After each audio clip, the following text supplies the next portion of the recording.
Elliot, how much did you guys think through that final declaration?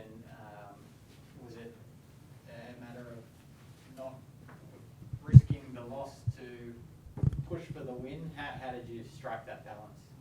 Well, see, it was a little tricky because we also wanted to put up a score and then put them in. But when do we do that? Yes. When we declared and got in, we thought that, if we could have got 4 wickets in the first hour, maybe we would have got into the mandatory overs.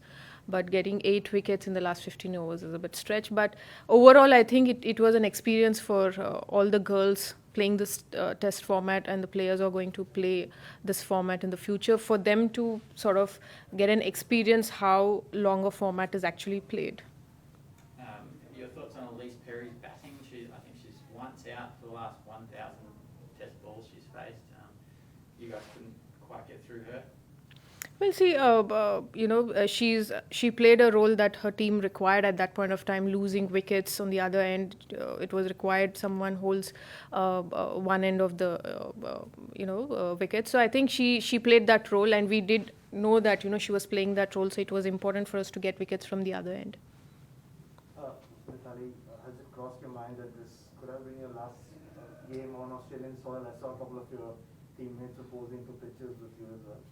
Well, see, my goal is the World Cup, so probably let's come to that once I finish playing the World Cup. Oh, right. And just about the whole performance as well. Have you, it's India dominated throughout from day one to now. Does it stand out as one of the more dominant performances you've been a part of in Test cricket? Well, against the best side, definitely yes. Against the Australians, I think it is one of the best team performance in this format. Though I think we've played, having 8 debutants in 2014, winning a test in England against England team who just won the Ashes. That was also very close. But yes, as I said, on the Australian soil, playing against them, the girls really put up a great show. Just one final one from me. With Test cricket, there's so much talk of women should play more Test cricket.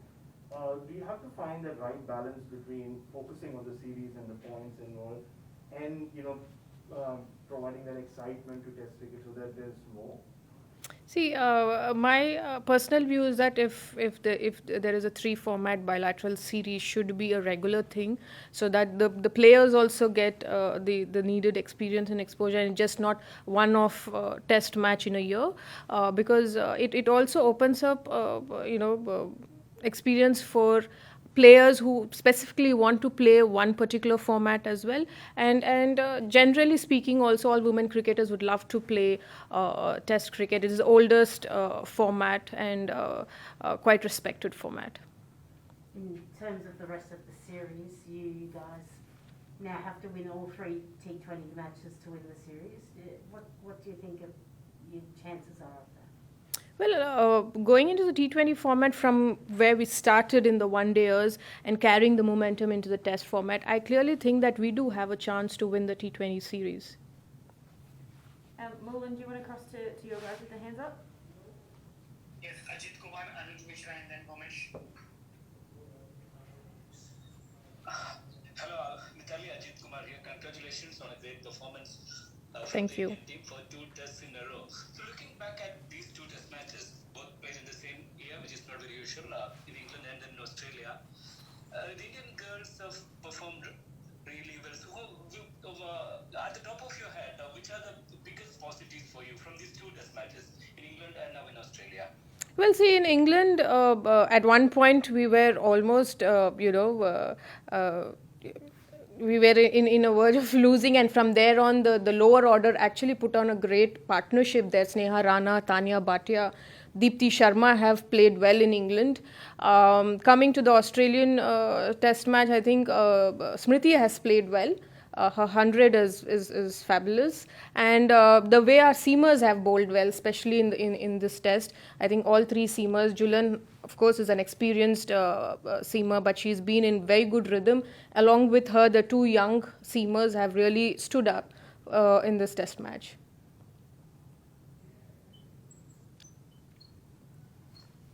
On a personal level, how was your experience Well, honestly, it was a little mixed feeling for me because I was expecting quite a movement in the initial new ball, but it didn't happen. Later on, there was a time when the later half of the first innings there was a bit of movement. So, for a first experience, I think I thoroughly enjoyed being on the ground. Hello, Mithali. Congratulations on the performance. Thank you. How do you look at the growth of Pooja Vastrakar from the England Test to till now? She's grown as a third seamer, used consistently as a third seamer, as well as an all-rounder. Her growth as a bowler in particular, how do you look at it? Well, see, when I saw Pooja Vastrakar in the domestic, she was good batsman. We were looking to have somebody play a specific role, going forward into the World Cup. So we wanted somebody who can bowl and give us those few overs as a seamer, and she fitted that role. It was important for us to give her the confidence, give her more of the game time, so she can fit into that role. England was a little, she just made a comeback into the one-day series after 2 years, so she was just finding her rhythm. I think in the Australian one-day series, here in this series, along with Julan, I think she's really come off, of that rhythm, and she's really bowled well. She's even batted well in one of the games in the one-dayers. Arunya Keshav and then Anisha Ghosh. Hi, Mithali. The fast bowling attack was something that's been identified for a while now by you and the coach. Was there any sort of work done in terms of saying, okay, we're going to give you so many matches, do your bit, or was there any sort of semi-formal mentorship program with Julan for the younger seamers? See, when we got into the England series, we did have few players to play a certain role in the team, and we made it very clear to the players to sort of, we will give them a game time so that they can understand their role, and by the World Cup, they know what they exactly have to do and what is their role in the team. So, sort of, it was important to have a one-on-one talk with all the players, along with Ramesh and me. So that's what we did. Hi, Mithali. Anisha this side.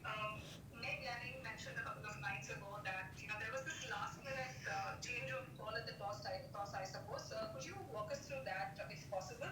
And if you want to just rank the performance of the Indian both batters and bowlers against the backdrop of the little time, 2 sessions that you had ahead of the start of the fixture, would you sort of hope that there's a bit of a heads up from the BCCI before you actually go on to play more tests?